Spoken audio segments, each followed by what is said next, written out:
Ẹ káàbọ̀ sórí ètò Ades Kitchen.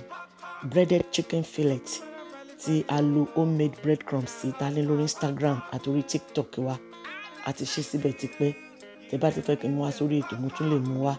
Àgbàlagbà lè jẹ, àwọn ọmọdé lè fi jẹ chips. A lè fi ṣe sandwich náà. A lè fi ṣe snack náà. Garlic sauce lèmi máa fi jẹ tèmi. Òun lélẹ̀, ẹ máa bá mi ká lọ. Ẹ jọ̀ọ́ ẹ má gbàgbé, ẹ bá wa share, ẹ bá wa like, ẹ bá wa subscribe sórí YouTube wa gẹ́gẹ́ bí ìṣe yín fún wa ní gbogbo ìgbà. Chicken fillet méjì tí a máa lò lélẹ̀, tí ọ̀rá bá wà lára ẹ̀, a yọ àwọn iṣan ara ẹ̀ náà, a yọ kúrò. A slice bí ọ̀nà 3 àbí 4 kó tó di pé a máa gé lẹ́gbẹ̀gbẹ́ tínrín-tínrín. Bá bá ṣe gé tó bá ṣe tínrín síbẹ̀ náà ló ṣe máa tètè jiná sí. A ní láti gbé sínú oven. Fún àǹfààní àwa tó yẹ pé a lè rí chicken fillet yìí máa rà ládùúgbò wa. Tá bá ní adìẹ tá à ń sìn, tá bá pa, mo máa mú wá sórí ètò bẹ́ẹ̀ ṣe máa yọ chicken breast yín.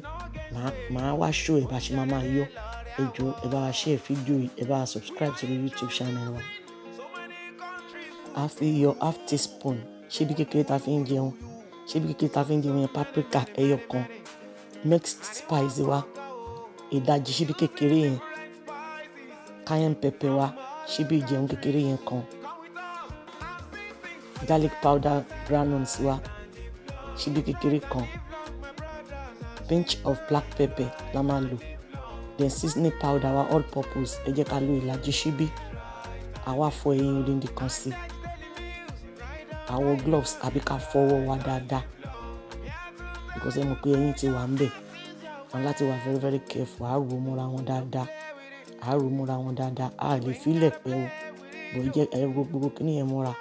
So àwa coat ẹ nínú breadcrumbs wa. Breadcrumbs yìí mi fúnra mi ni mo ṣe ń lé. Wholemeal bread tó ní gbogbo oríṣiríṣi seeds nínú. Òun ni mo lò. Mo ti mú wá sórí ètò. Ó wà lórí Instagram mi àti orí TikTok mi. Mo tún máa padà mú wá náà. Tí n bá ti ṣe tí mo ti gbé sórí TikTok àbí Instagram mi, màá jẹ́ kí ẹ mọ̀. Ẹ follow wa lórí Instagram, ẹ follow wa lórí TikTok náà. Àwọn nǹkan kéékèèké kan wà tó yẹ pé a lè gbé wá sórí Facebook. Ibẹ̀ lẹ ti máa rí. A coat ẹ dáadáa ní both sides. A jẹ́ kó wọnú ẹ̀ dáadáa. Gbogbo nǹkan tí mo fi ṣe èròjà yìí àgbàlagbà lè jẹ.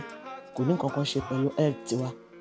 Àwa bu òróró sínú pot tá bá fẹ́ lò. Òróró yẹn á gbóná. Tó òróró yẹn bá ti gbóná, àwa kó sí, á dín. Láti kó, ẹ jẹ́ ká kó sí. Ẹ jọ̀ọ́ ẹ má gbàgbé, ẹ bá wa like, ẹ bá wa share. Ẹ jẹ́ káwọn èèyàn púpọ̀ náà kan máa jẹ àǹfààní. Bẹ́ẹ̀ bá ṣe bá wa share, tẹ́ ń click like button yẹn, tẹ́ ń comment. Gbogbo àwọn ọ̀rẹ́ tẹ́yin náà bá ní lórí Facebook ló máa rí nǹkan tá à ń ṣe. Kékeré lélẹ̀ nínú nǹkan tí mo ṣe tá a ṣe máa mú wá ní bá ṣe ń ṣe àwọn chicken fillet yìí pẹ̀lú breadcrumbs. Oríṣiríṣi ọ̀nà la lè gbà ṣe. But the first simple one, òun lélẹ̀. Tó yẹ pé àgbàlagbà lè jẹ, ọmọ kékeré lè jẹ, a lè fi pánu bí snack. A lè fi jẹ chips.